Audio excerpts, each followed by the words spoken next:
مجھ سے اگر کسی کے ساتھ زیادتی تھی تو میں نے معافی مانگی. لوگوں نے ایک دوسرے کے ساتھ جو لڑائی جھگڑے تھے وہ ختم کیے اور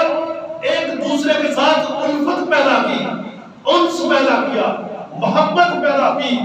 اور اللہ سے استغفار کرتے کرتے وہ مدینہ طیبہ کا رخ کر گیا. جب مدینہ طیبہ پہنچے تو تقریباً 92 دن وہ آگ مسلسل جاری رہی. جو کچھ اس کی لپیٹ میں آتا پتھر پگھلتی جاتی, پگھلتی جاتی اور سبزہ چھوڑتی جاتی. مفسرین کرام فرماتے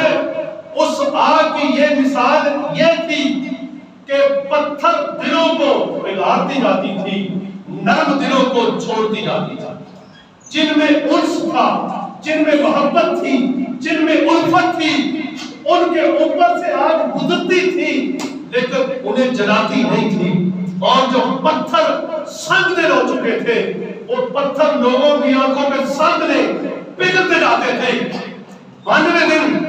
وہ آگ مسلسل جاری رہی اور جب 92 دن آیا تو دور و دراز سے بستیوں والے سب آگے مدینہ طیبہ حاضر ہو گئے. کس مقام پہ حاضر ہوئے؟ بارگاہ سرور کونین سید المرسلین خاتم النبیین احمد مختار وما ارسلناک الا رحمۃ للعالمین, جس کی شان یہ رب قرآن میں فرماتا ہے کہ اے میرے حبیب ان سے فرما دو جب یہ اپنی جانوں پہ ظلم کر لے, جب یہ گناہ کر لے, میرے حبیب آپ کی بارگاہ میں آ جائیں اور یہ بھی توبہ کریں, آپ کی بارگاہ میں آ کے یہ بھی توبہ کریں اور میرے حبیب آپ امید کے لیے استغفار کریں اور یقیناً تم اپنے رب کو توبہ قبول کرنے والا پاؤ, میں ان کے گناہ معاف کر دوں گا. وہ عمل کیا کریں گے کہ جب دنیا میں گناہ کر لیں, غلطی کر لیں, زیادتی کر لیں, اپنے آپ پہ ظلم کر لیں تو مدینہ طیبہ میں بارگاہ رسالت امام صلی اللہ علیہ وسلم میں حاضر ہو کر معافی طلب کریں, توبہ کریں. اور جب وہ توبہ کریں تو حضور آپ بھی اس کے لیے توبہ استغفار کریں اور میں ان کے گناہ معاف کر دوں گا. میرے دوستو, مدینہ طیبہ کی حدود جب آئی تو اس آگ نے حرمت زمین خاک طیبہ, مدینہ پاک کی زمین کا ادب کرتے ہوئے مدینہ پاک کی باؤنڈری کو کراس نہیں کیا. وہاں سے آگ نے پیچھے ہٹنا شروع کر دیا. آج یہ اسی بات سے یہ بات آگے نکلی کہ آج یہ چند دن کی بات ہے قرآن مقدس میں ہمارے کچھ پاکستان کے لوگ لوفر لفنگے قسم کے جن کو یہ پتہ ہی نہیں کہ بارگاہ رسالت امام صلی اللہ علیہ وسلم کا ادب کیا چیز ہے. ٹھیک ہے, وہاں پہ تو یہ فروغ ناطے بن رہا تھا کہ وہ پتھر مارنے والوں کو دیتے ہیں دعا اکثر, کوئی لاؤ مثال ایسی شرافت ہو, ایسی ہو. میرے نبی پاک صلی اللہ علیہ وسلم کا ادب تو یہ ہے. صحابہ کا ادب کیا تھا بارگاہ رسالت امام میں کہ صحابہ سانس کا بھی ادب کرتے تھے کہ سانس بھی بے ادبی کے ساتھ کہیں نہ نکل جائے. تو ایک حدیث پاک میں مفتی حسن صاحب یہ 2 سال پہلے آئے تھے یہاں پہ, وہ جب میں نے ادب بارگاہ رسالت امام صلی اللہ علیہ وسلم کے لیے عرض کیا تو انہوں نے حدیث پاک پیش کی کہ سیدنا ابو بکر صدیق کا ادب بارگاہ رسالت میں یہ تھا, رسالت امام صلی اللہ علیہ وسلم میں یہ تھا کہ یہ زکام لگ جائے تو ناک کے سانس کی جو آواز آتی ہے یہ بھی سیدنا ابو بکر صدیق بارگاہ رسالت امام صلی اللہ علیہ وسلم میں آہستہ لیتے تھے کہ میرے آقا کو کہیں ناپذیر نہ بنا. میں کہتا ہوں کہ ہم اپنے معاملات, پرسنل معاملات میں اتنے غرق ہو چکے, اتنے بے حس ہو چکے ہیں کہ دنیا کی دولت, یہ دنیا کے عہدے ہم پہ اتنے مسلط ہو چکے ہیں کہ اس ہستی کا بھی ہم نے ادب. بعض لوگ لفنڈر قسم کے لوگ یہ لاجک پیش کر رہے ہیں, بھئی لوجک کوئی نہیں چلے گی کہ جناب وہ حرم یہاں تک نہیں تھا. اور بھئی بس بابا جی سید عثمان علی شاہ صاحب مدینہ جب گئے تو ایک مجذوبہ بھائی تھی، وہ کسی سے ریال نہیں، کسی سے پیسے نہیں لیتی. جب آپ نے 5 ریال کے ٹکڑے بھی ایسے نکالے، اس نے ہاتھ سے فوراً چھین. ایک حاجی تھا آپ کے ساتھ، وہ ننگے پاؤں آیا، اس کے دل میں یہ خیال آیا کہ یار میں بعد مسجد نبی شریف کے بعد جو روڈ وغیرہ وہاں پہ ننگے پاؤں آیا ہوں تو میرا وضو نہ ٹوٹ گیا ہو. تو وہ بھائی مجذوبہ بھائی نے پتہ کیا کلو مدینہ طیبہ، کلو مدینے کی زمین جڑی ہے طیب ہے، پاک ہے. آپ نے جو آپ میں گیا ہے، کوئی بندہ یہ ثابت نہیں کر سکتا کہ سرزمین مدینہ پہ کسی نے کتا دیکھا تو ہوگا، لیکن کسی نے کتے کو بے پاؤں نہیں سنا. کتے کی آواز عجیب ہے. اور اس دور میں ہمیں یہ دکھایا کہ انسان کتوں سے بھی بدتر ہوتے ہیں. کہ بارگاہ رسالت امام صلی اللہ علیہ وسلم کی حرم کا تقدس خیال نہ آیا میرا تو دشمن ہے بھائی، یہ پاکستان کافی ہے میرے لیے دشمن والے، میں جو مرضی کروں. مجھے ایک بندے نے فون کیا کرتے تھے کہ جناب فلاں بندہ فلاں پیر صاحب آئے ہیں، فلاں پیر صاحب آئے ہیں، تو میں اس لیے آ رہا ہوں. میں نے کہا استغفر اللہ. کہتا کہ آپ نے استغفر اللہ کیوں کہا؟ میں نے کہا نہیں، میں نے اس لیے کہا کہ دنیا کے دکھ درد کے ماروں کو، بات سمجھنے کو نا، دکھ درد کے ماروں کو غم یاد نہیں رہتے جب سامنے آنکھوں پہ غم خار ہو گیا. اور مکے کی ہواؤں میں،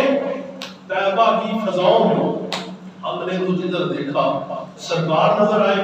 تم حدودیں نہ پڑے ہو، تم حدودیں نہ پڑے ہو. اگر حدود نہ پڑی ہے تو امام مالک سے پوچھو کہ مدینے کی سرزمین کا مقام کیا ہے، مدینے کی سرزمین کا ادب کیا ہے. امام مالک کا جب وہ مثال ہوا تو یہ سہرے، یہ چھیٹی پڑی تھی، خون سینگ رہا تھا. تعجب کیا گیا، مریضوں سے پوچھا گیا، خادموں سے پوچھا گیا، بھئی حضرت کیا یہ ماتم کرتے رہے، کیا مسئلہ ہے؟ کسی خاتم نے، کسی طالب علم نے یہ عرض کیا کہ حضور نہیں، آپ ماتم نہیں کرتے رہے، آپ مدینے کی گلیوں میں اس طرح چلتے تھے کہ دیواروں کے ساتھ گھسیٹ کے کہ کہیں سینٹر پہ اس مقام پہ بالوں کا قدم نہ لگ جائے جس مقام پہ میرے نبی گزرے. یہ ہمارے بزرگوں کا عادت تو یہ ہے کہ اس قدر ہم پہ سیاست مسلط ہوگی، ہم نے دین کو بھی چھوڑ دیا، قرآن کو بھی چھوڑ دیا، حدیث کو بھی چھوڑ دیا، اور بارگاہ رسالت امام صلی اللہ علیہ وسلم کو بھی چھوڑ دیا. اور پھر عزت کیسے ملے گی؟ عزت صرف ملے گی تو غلامی مصطفیٰ سے، محبت رسول سے ملے گی، نسبت رسول سے ملے گی. میرے دوستو، یہ ادب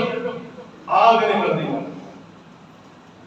کہ مدینہ پاک کی باؤنڈری کو کراس نہیں کیا. یہ ادب کتوں نے کر لیا کہ وہ بندے کتوں سے بدتر کتا.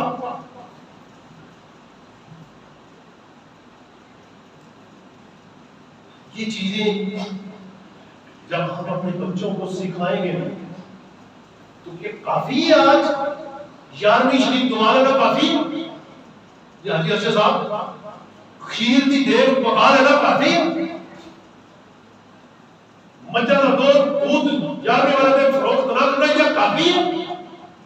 اس کا مطلب جس کے پاس یہ نہیں ہے چیزیں وہ کیا کرے گا؟ میرے دوستو،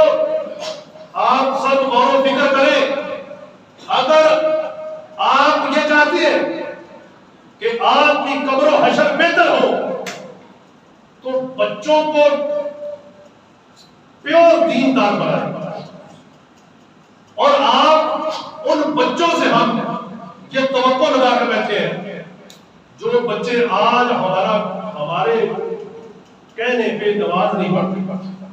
ہم جب قبر میں جائیں گے اس وقت ہماری قبر پہ یہ پھولوں کی چادریں چڑھائیں گے،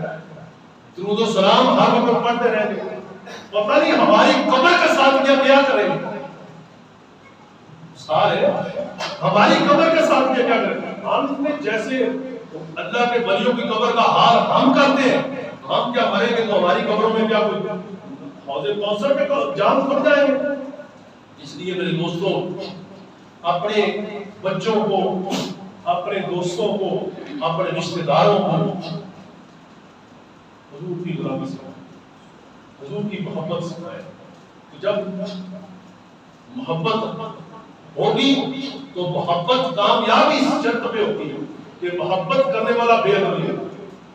وہ ادب کرتا ہے، ادب کرتا ہے۔ تو جو ادب کرتا ہے وہ بے ادب نہیں ہوتا، اور جو بے ادبی کرتا ہے وہ ادب نہیں ہوتا۔ تو پھر مدینہ پاک کے سامنے حرم نبی صلی اللہ علیہ وسلم، میں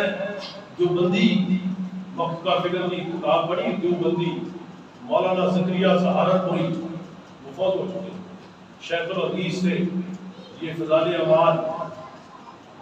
اعمال سے پہلے جس کتاب کا نام تھا فضائل درود پاک درود شریف، جو فضائل درود شریف کا باب ہے نا وہ سابقہ کتب میں موجود ہے، اس پہ مولانا زکریا صاحب پتہ کیا لکھتے ہیں کہ جب آپ مدینہ طیبہ جائیں تو مدینے کے پتھر نظر آئے، مدینے کے پہاڑ نظر آئے تو آپ با ادب با آواز بلند السلام والسلام علیکہ یا رسول اللہ، مدینے کے در و دیوار نظر آئے تو آپ السلام والسلام علیکہ یا رسول اللہ پڑھنا شروع کر دیں، مدینے کے سرزمین نظر آئے تو آپ درود و سلام پڑھنا شروع کر دیں۔ تو میرے دوستو، مولانا زکریا سہارنپوری نے کافی چیزوں کا نام لے لے کے لکھا کہ فلاں چیز نظر آئے مدینہ کی تو درود و سلام پڑھے، فلاں چیز نظر آئے تو درود و سلام پڑھے، تو جب پتھر نظر آئے تو درود و سلام پڑھے، تو وہ کیا کہتے ہیں کہ یہ تو طیبہ کی محبت ہے، یہ تو طیبہ کی محبت ہے، ورنہ کون روتا لپٹ کے ان درو دیوار کے ساتھ، یہ طیبہ کی محبت ہے، ورنہ ان پتھروں کے ساتھ کون لپٹ کے روتا۔ میرے دوستو، مسجد حرم کا ادب کو فرال برائے، ارے میرے دوستو مدینے کی حدود جہاں شروع ہو جائے، وہ حضرت اما رابعہ بصری رحمۃ اللہ علیہ اور دوسرے بزرگ تھے، ان سے پوچھیں جناب 12 سال میں حرم کعبہ پہنچے، حج کرنے گئے تو 12 سال میں ہر قدم قدم پہ 2 نفر پڑھتے گئے، قدم قدم پہ 2 نفر پڑھتے گئے، اور بعد یزیدہ بستامی رحمۃ اللہ علیہ حج کرنے گئے، حج کر کے مدینہ طیبہ نہیں گئے، واپس آ لوگوں نے پوچھا کہ حضرت آپ مدینہ طیبہ نہیں گئے حج کر کے، فرمایا یہ کوئی عام کسی ہستی کی بارگاہ ہے، یہ بارگاہ ہے سرور کونین حبیب خدا کی بارگاہ ہے، میں آج اس سال آیا ہوں حج کے لیے، رب کی بارگاہ میں حاضری دی، میں نے دعا کیا، سب کچھ کیا، جو کچھ بھی حج کے نفرتے ادا کیے، اب میں واپس جاؤں گا سپیشل بارگاہ رسالت باب مدینہ طیبہ کی نیت کر کے صرف مدینہ طیبہ آ گیا۔ ان سے سیکھے حضور کا، ان سے سیکھے حضور کی محبت، اور بدقسمتی کے ساتھ ہم ان لوگوں بے حس لوگوں کی وجہ سے ہم اپنے نبی کی محبت کو چھوڑ کے ہم ہیلے بہانے ایسے شرابی اور کبابی لوگوں کی کے دفاع میں کر رہے ہیں کہ جن کو شاید کہ کون بدبخت لوگ یہ کر رہے ہیں کہ جناب یہ حرم کا ادبی جو اس کو پامال ہے۔ میرے دوستو، نبی اکرم صلی اللہ علیہ وسلم کا ادب جناب کیا کہہ رہے ہیں حضور کے ادب، جناب وہ مقام، وہ آخری بات جو نور الدین زنگی رحمۃ اللہ علیہ، نور الدین زنگی کا انتخاب جب مدینہ طیبہ پہ حملہ کیا، حضور کے جسم اطہر کو نقصان پہنچانے کے لیے وہ یہودی تھے یا عیسائی تھے، انہوں نے آگے روپ دھارا، خیرات کرنی شروع کر دی، مدینہ طیبہ میں ننگے پاؤں چلتے تھے، مدینہ طیبہ کی سرزمین پہ ننگے پاؤں چلتے تھے، لوگوں میں ایسی مقبولیت پائی، لوگ کہتے تھے یہ انسان نہیں، یہ تو فرشتے ہیں، یہ تو اتنا حضور کے ساتھ عشق کرتے ہیں۔ تو جس مقام پہ رہتے تھے وہاں سے سلک نکال کے جناب کو گنبد خضرا تک پہنچ، حضور کے جسم اطہر تک پہنچ گئے، اور ان کا ایسا کوئی پلید ایجنڈا تھا کہ ہم مسلمانوں کے عقیدے کو ٹھیس پہنچانے کے لیے، عقیدے کو فنش کرنے کے لیے ہم جسم اطہر کو ہی توبہ نعوذ باللہ یہاں سے نکال کے لے جائیں۔ اور پوری دنیا میں اس وقت بڑے بڑے نیک لوگ موجود تھے، لیکن حبیب خدا نے کس کا انتخاب کیا؟ اپنی حرمت کے لیے، اپنی عزت کے لیے نور الدین زنگی مصر میں رہتے تھے۔ نور الدین زنگی میں ایسا کیا کارنامہ تھا؟ نور الدین زنگی وہ دنیا کا پہلا بادشاہ یا خلیفہ ہے کہ جس سے سب سے پہلے دورہ حدیث کے لیے مدرسے کا کیا، اور رب کے حبیب نے پھر اسی کو اپنی عزت کے لیے اسی کا انتخاب۔ ہم اپنا پیسہ دنیاوی چیزوں میں کتنا خرچ کرتے ہیں، شادیوں پہ پتہ نہیں کیا کچھ کرتے ہیں، لیکن جب جو آپ میں غریب سے غریب ہے، جب اس کی بچی یا بچے کی شادی ہوگی وہ بھی اتنی توبہ نعوذ باللہ کہ جناب شادی سے زیادہ، شادی کی خوشی سے زیادہ لوگوں کے حقوق آپ پہ واجب ہے۔ ہم ایک دوسرے کے حقوق بھول جاتے ہیں اور اپنی شادی کی خوشی میں کوئی ہست بازی، کوئی فیل، کوئی کنجریاں، کوئی کچھ۔ تو میرے دوستو یہ چیزیں آپ سب کرتے ہیں جو غریب سے غریب ہے، لیکن غریب سے غریب کو جب کہے کہ آپ دین کے لیے کہے وہ کہتا ہے کہ میں تو غریب ہوں، وہی دوسرے دن کسی کے ساتھ لڑ پڑے تو جناب ایسے جو جا کے وہ سب سے پہلے 50,000 راشی متاشی دونوں جناب۔ میرے دوستو اگر آپ کا وہی پیسہ جو تھانوں میں، کچہریوں میں، کنجریوں میں، مجروں میں، فحاشی پہ، بے حیائی پہ آپ خرچ کر رہے ہیں، وہی پیسہ آپ کا دین پہ خرچ ہے، اللہ کی بارگاہ میں آپ سن سنوں۔ تو میرے دوستو یہ چیزیں سوچنے والی ہیں۔ اللہ تعالیٰ ہم سب کو ادب کرنے کی توفیق عطا فرمائے، ہم سب کا خاتمہ بالکل ایمان